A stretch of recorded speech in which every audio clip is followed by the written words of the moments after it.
In the heart of Brighton, on Waterloo Street, stands a house shrouded in shadow. On the 28th of February, I moved into this house, unknowingly stepping into a story that would change me forever. The first thing I noticed was the cold. It wasn't just a lack of warmth, but an oppressive chill that clung to my skin, seeping into my bones. The house was dark, with long, narrow corridors that seemed to stretch endlessly, as if leading somewhere I was never meant to go. Even during the day, the light barely touched the walls. From the moment I stepped inside, I felt a heavy, almost suffocating energy. It wasn't something I could see or name, but it weighed on me constantly. It started with the visions. I didn't dream, I saw. These moments came without warning, piercing through reality like cracks in a mirror. A woman appeared to me, always the same red hair cascading down her shoulders, wearing a crimson dress cinched tightly with a corset. In her hands, she held a bouquet of deep red flowers, but her face was shadowed with sorrow. She didn't speak, but her sadness wrapped around me like a shroud. It was during these visions that I learned the truth about myself, that I was clairvoyant. The house had awakened something in me, something I'd never understood before. As the visions became more vivid, I knew I had to uncover the house's secrets. The search led me to the darkest chapter of its history. Decades ago, the house was a brothel, filled with the cries and whispers of women trapped in a world of desperation. The woman in red was one of them. Her name was Emily, and she'd met with a violent death at the end within those very walls. Some said she was murdered by a jealous client. Others claimed it was a crime of passion. But no matter how she died, her spirit remained bound to the house, her pain etched into every shadow. And then I realized the pain I felt in my body wasn't mine, it was hers. The sharp ache in my legs, the bruising weight on my arms, it was Emily's torment, and she was using me to feel it again. The house wasn't a house, it was a cage. It wasn't until the second week of my stay that I felt her anger. My reflection in the mirror began to ripple as if the glass were water. Behind me, shadows twisted unnaturally, and Emily's mournful visage morphed into something grotesque. Her eyes, hollow and black, locked onto me, and her voice cut through the silence like a knife. "You've taken my pain, now you'll take my wrath." That was when the footsteps began. At first they were faint, a soft padding in the hallway, always just beyond where I stood. Then they grew louder, heavier, like someone dragging chains across the floor. One night as I lay in bed, the footsteps stopped outside my door. The handle twisted. It opened on its own, revealing nothing but darkness. Yet I could feel her presence, her icy breath brushing against my ear. "You'll never leave," she whispered. The house had stirred something within me, something ancient and unfathomable that I couldn't comprehend. The visions, once fleeting, grew more intense, more vivid, each one clawing at my sanity. Then, one night, as I wiped the fog from the bathroom mirror, the words, "A red veneration cane" appeared, scrawled in a sickly crimson smear. It felt as if the name was alive, pulling at the very edges of my mind like a whisper from a forgotten past. The phrase sent a tremor through me, familiar yet terrifyingly alien, as if it were a key to something far darker than I could ever imagine. It gnawed at my thoughts, demanding attention. Compelled by an insatiable need, I began my frantic search for the red wand, convinced that unraveling this mystery was the only way to silence the voices in my head. Every step I took seemed to pull me deeper into a labyrinth of dread. Weeks later, after poring over texts and channeling through seances, I finally learned the shocking truth. A red veneration cane wasn't a wand or a ritual tool or a magical implement. It was an anagram, a warped reflection of my full name, Veronica Andrea Eden. I was part of a lineage I couldn't escape, woven into the fabric of New Orleans through blood and shadow. The house's history, Emily's torment, Marie Laveau's magic, it all tied to me.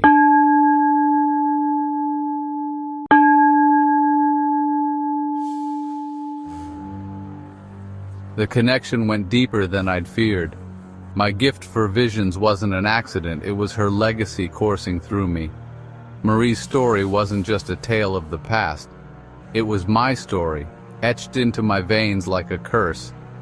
The weight of her influence bore down on me every time I tried to walk away from the shadows. Her voice whispered in the back of my mind, guiding, compelling, and sometimes mocking my attempts to understand my growing powers. Her legacy wasn't just mystical, it was violent and relentless.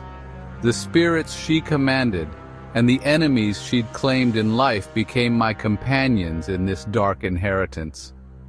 I didn't just feel her pain or hear her whispers, I experienced the wrath of those who'd sought to destroy her. And now, they were coming for me. Veronica's journey into the darkness of the house on Waterloo Street and the shadows of Marie Laveau's legacy wasn't solely defined by pain and torment. It was also laced with an unexpected beauty, a fierce compassion that echoed through generations. As the days passed, Veronica realized she was not merely a victim of her clairvoyance or the looming influence of Marie's spirit. She began to understand the depths of her gifts and the possibilities they offered to heal and to protect. During one séance, when the oppressive spirits threatened to overwhelm her, Veronica stood her ground. As the shadows swirled around her, seeking to consume her, she focused on the warmth of her heartbeat, a power she hadn't noticed before. Her voice rose, calm but firm. "Enough!" she commanded. For a moment, the spirits faltered. Through the smoke and flickering candlelight, she heard Marie's voice, clear and strong. "Do not fear them, child. They come not just for vengeance, but for guidance. They are lost. Show them the way." The air grew still, heavy with expectation. Veronica's hands trembled, but she knelt on the floor, eyes closed, reaching out with her mind. "I see your pain. I see your loss. Let me help you find peace," she whispered into the ether.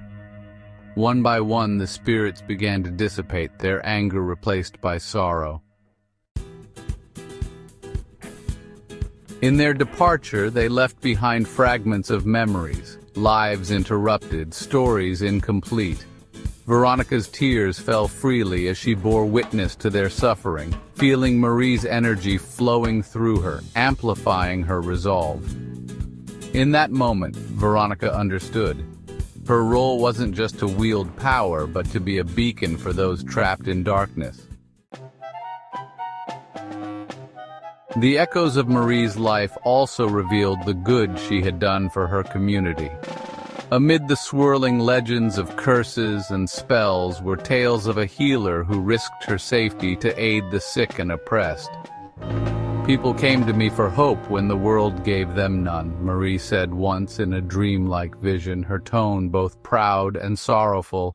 "I was their sanctuary, their defender, but power always comes with a price." When she encountered Emily's restless spirit again, Veronica spoke to her with a newfound strength. "Emily, your story deserves to be told, not as a tale of tragedy, but as a testament to your resilience. Let me honor you." The woman in red appeared less fragmented this time, her sorrowful gaze softening as if some weight had been lifted. The house, which once felt like a prison, began to shift. Though it still carried its shadows, there was a sense of balance returning. Veronica's pain remained, but it became intertwined with moments of hope, like Emily's spirit glowing softly before vanishing, or the fragile smiles of those she'd helped. Still, Veronica knew her journey was far from over. The good she could do came with the constant reminder of the darkness she bore within. The line between her own intentions and Marie's legacy was thin, and every choice carried the potential for salvation or destruction. "Power is neither good nor evil," Marie had whispered one night. "It simply is. What you do with it is what defines you." Veronica's duality, her compassion and her fury, her humanity and her connection to the supernatural, was a reflection of Marie's own life. As she continued her path, she realized that the legacy she carried was more than a burden. It was a chance to rewrite the stories of those who came before her, to turn pain into purpose, and to prove that even in the darkest of places, there could be light. Veronica began to feel the strain of her dual existence. The delicate balance she'd maintained between the light she sought and the dark legacy she carried started to falter. Each night the house on Waterloo Street seemed to close in around her, its shadows thicker, the whispers louder, as if the spirits within sensed her growing uncertainty. It began with small disruptions. Objects moved from their places, windows shattering without cause, and her own reflection in the mirror subtly shifting when she wasn't looking. But as the days went on, the disturbances grew more malevolent. One evening, as Veronica prepared for bed, the sound of heavy footsteps echoed down the hall. She froze, clutching the edge of her dresser, her breath shallow.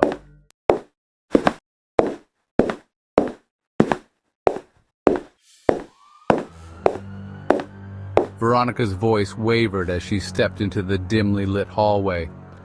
The air was thick with the smell of burnt wood, and a low growl reverberated through the walls. Her fingers tightened around the small charm she'd taken to wearing, a gift from Marie in one of her visions. The growl turned into a snarl, and then a voice, deep, guttural, and filled with malice. "You do not belong here," the entity snarled. Veronica backed away, her heart pounding, as a figure emerged from the shadows. It was human-shaped, but its eyes burned with an unnatural light, and its body writhed as if it struggled to maintain its form. "This is my home now," Veronica declared, her voice trembling but defiant. The figure lunged, and Veronica raised her hand, feeling the surge of power that had grown within her. The charm she held glowed, emitting a pulse of energy that knocked the entity back into the darkness. She stumbled into her room, slamming the door shut, her chest heaving. She knew this wasn't over. The house was pushing back against her, testing her resolve. The next day, Veronica visited the library, searching for more information about the house's history. Among the dusty archives, she found a journal that had belonged to one of the women from the brothel, detailing the horrors they had endured. "We are bound here," the final entry read. "Our pain feeds this place. It grows stronger with each tear, each scream." Veronica felt a cold chill run through her. She understood now that the house thrived on suffering, and her own anguish was only adding to its strength. But she also knew that Marie's power within her could turn the tide, if she dared to wield it fully. Returning home, Veronica prepared for a ritual to confront the entity that had spoken to her. She gathered herbs, candles, and a bowl of water, arranging them in a circle in the center of the living room. As she lit the candles, the air grew still, the oppressive energy pressing down on her. She began to chant, calling on Marie's spirit for guidance. The flames flickered wildly, and the room seemed to tilt, as if the house itself was trying to throw her off balance. A piercing scream echoed through the walls, followed by the sound of nails dragging across wood. Veronica clenched her fists, continuing her chant even as her voice cracked under the strain. Suddenly, the shadows coalesced into the figure from the night before. This time it was clearer, its face twisted with rage and despair. "You dare challenge me?" it hissed, advancing toward her. Veronica, her voice steady now, replied, "I dare to end this." She raised the bowl of water, its surface rippling with energy. "You have fed on pain for too long. It ends tonight." The entity lunged, but Veronica threw the water, which sizzled as it struck the shadowy form. The figure shrieked, its body convulsing. Veronica stepped forward, feeling Marie's presence guiding her. "Your time is over," she declared, her voice carrying the weight of generations. The figure disintegrated, its scream fading into silence. The house seemed to exhale, the oppressive energy lifting. But as Veronica collapsed to her knees, exhausted, she heard a faint whisper. "You think this is the end? You have no idea what you've unleashed."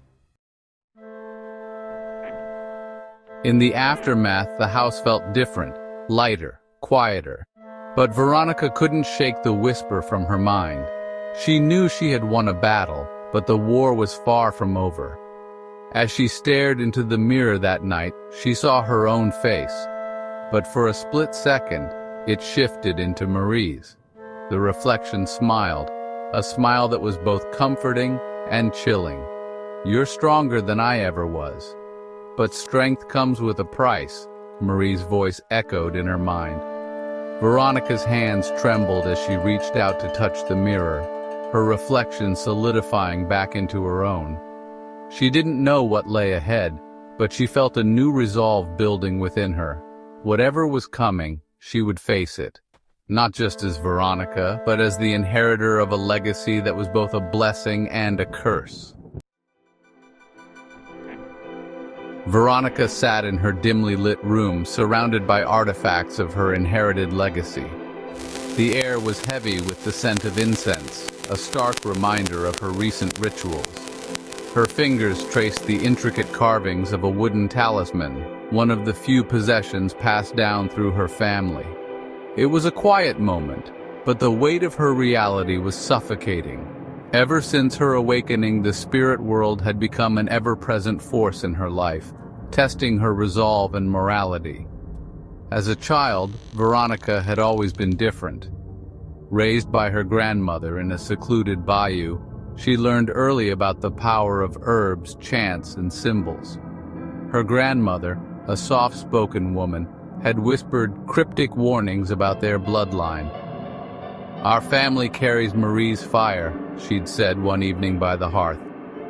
But Veronica never understood until her grandmother's death, a night when spirits descended, howling like wolves, and her touch calmed them. That night she realized she was the last living thread of Marie Laveau's legacy. Now, decades later, her strength as a conduit between worlds was unmatched. But her awakening had stirred the dormant descendants of Marie, those who saw her as an abomination threatening the delicate balance between the living and the dead. A cryptic warning came first. A crow perched outside her window, cawing incessantly. Its beady eyes seemed to pierce her soul before it dropped a bloodied scrap of paper. The message, scrawled in ash: "The balance must be restored. Relinquish the power, or we will take it." The attacks came soon after. At first, shadows moved unnaturally in her home. Objects were displaced or shattered without reason. But the real danger arrived one stormy night, heralded by the sound of footsteps outside her door. The figure entered without hesitation, a man cloaked in black, his eyes glowing faintly with ethereal light. He introduced himself as Lucien, a direct descendant of one of Marie's betrayed allies. "You, Veronica," he sneered, "have disrupted centuries of equilibrium. The living and dead are not meant to coexist as they do under your influence." His power was overwhelming.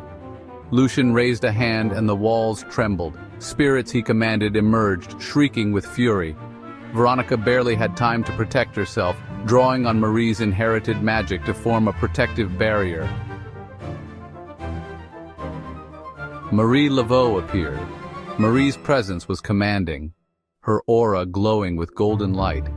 Her voice was calm but piercing. "Lucien, you forget who I was and who she is." With a flick of her wrist, the spirits recoiled in terror. Lucien faltered, stepping back. "This isn't your fight," he snarled, but his confidence was waning. As dawn broke, Veronica sat with Marie's spirit by her side. "You've shown mercy to those who wanted your destruction," Marie said. "That is your greatest strength, and your greatest burden. My legacy isn't just about power. It's about guiding those who are lost, living or dead. But you must decide if you're ready to bear that responsibility." The sun dipped below the horizon, casting the house on Waterloo Street in deep shadows. Veronica sat at her weathered wooden desk, the talisman glinting faintly in the dim candlelight. After days of meditation and study, she felt the answer crystallize within her, a way to extend her newfound purpose. Marie's words lingered in her mind. Power without purpose is destruction. Veronica realized that her ability to help others needed to grow beyond herself. She had to create a community where people like her could find solace, guidance. But the inspiration for her next step came in an unusual way. As she sifted through the remnants of Marie's letters, she found one peculiar note, its script jagged as though written in haste. Embedded within the text was a sinister, jagged phrase scrawled in blood. "Alchemical magic's twisty." At first Veronica stared, her mind whirling with confusion, but then the letters twisted and curled as if alive, spiraling chaotically in her thoughts. A malevolent force she couldn't comprehend was twisting her perception, scrambling the words until they clicked together. A sharp, cold shiver ran down her spine as she forced herself to utter the phrase, "magical, mystical witches." The words echoed in her mind with an unsettling clarity, as if they were not just a message but a summons, an undeniable call to her fate. She knew in that moment it was more than a name, it was a calling. It was a dark, unyielding destiny she had been tethered to, one she couldn't escape even if she tried. The words carrying a sense of destiny. Without hesitation, she created the Facebook group, pouring her heart into its description. A sanctuary for those who walk the line between light and shadow, who seek guidance in a world that fears what it does not understand. Almost immediately, members began to join, some driven by curiosity, others by a deep, inexplicable pull. As the group grew, Veronica found herself surrounded by voices of gratitude and hope. For the first time in months, she felt a sense of calm. She was no longer alone in carrying the weight of Marie's legacy. One night, as she reviewed the group's posts, a message appeared in the chat, anonymous, written in a jagged, sinister font. "Your power draws them near. Balance is not a gift, it's a sacrifice. The crow watches, and the end begins." The candle flickered violently, and an icy breeze swept through the room. Veronica's blood ran cold as a familiar voice echoed in her mind. Lucien's. "You think you've won, child. You've only opened the door." The talisman began to hum on the desk, its glow intensifying. Suddenly, the crow she had seen earlier slammed into the window, cracking the glass. Its blood-red eyes pierced through the darkness before it flew off into the night. Veronica grabbed the talisman, her heart pounding. Marie's voice whispered faintly, almost drowned out by the growing chaos. This was only the beginning. Prepare yourself, my child. As she stepped outside, the night was unnaturally silent.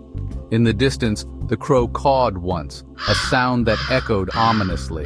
The horizon seemed darker than usual, the faint outline of an enormous shadow creeping closer.